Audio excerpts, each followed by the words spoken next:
Does anybody else feel bad for the chicken that had this egg? Like, oh my goodness. Well, I showed y'all all the cauliflower after the freeze and the fact that the plants did survive. However, this is what happens to cauliflower when it freezes, and then, like last week, we had 80-degree days.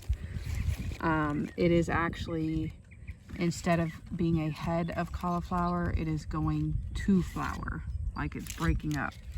This one has not yet. I'm hoping maybe it won't. Maybe it will grow into a head of cauliflower.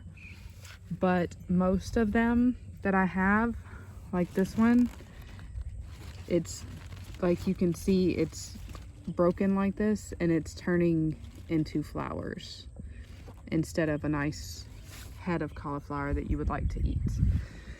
So a little disappointed, but that's part of it, especially when you have some crazy cold and then some incredibly warm. But the kale still looks good, so guess we'll do something with that this week. These are Brussels sprouts. That's cauliflower. These are Brussels sprouts that we'll see if they do anything. They have teeny tiny Brussels sprouts on them, but have to see. Hopefully that weather last week, the 80s, didn't mess with them, because now we're back to sweatshirts. So this is Texas Gardens.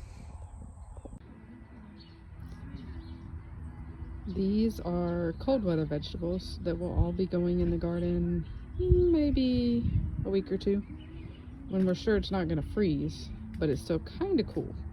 It's a hard combination to find here in Texas, but I have lettuce, spinach, broccoli, I think, cabbage, and then I forgot what these two are. I have to look at my list. This is why I have to write it down, because I forget. But yeah, a few things growing in the garden. So this little spot was planted 2 weeks ago, something like that. These are radishes, and then there's some carrots and things in here. We'll see. You see teeny tiny carrot sprouts. I need to water it. I'm hoping they do okay. This broccoli plant here is doing the same thing as my cauliflower. It's trying to go to flower. You can see here it's trying to open up into a flower. I'm gonna harvest this today. You can still eat it. It's not like the normal consistency of broccoli, but I'm gonna throw a few pieces of it on a salad and call it good. Other than that, this bed that I covered really well is doing pretty good. Lots of lettuce still growing. My onions look awesome. The greens have just gotten completely out of control. We got to pick these this week and eat some of them, and I may even can some, I don't know. Spinach is doing okay.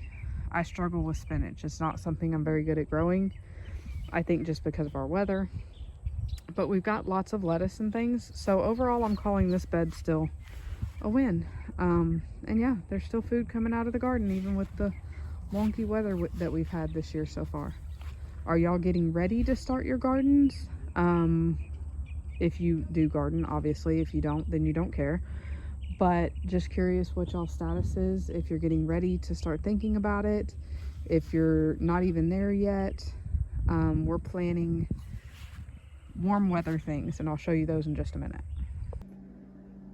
So when I said we were planning warm weather things, I don't mean in the ground, because we can't do that yet here. But these are all bell peppers and habanero peppers and serranos. Yeah, these are my serranos. I keep moving things to be able to have them under certain lights or near a fan or whatever. But yeah, so starting the spring garden, but not, you know, in the ground yet, just getting going. It's exciting. I'm ready for spring, y'all.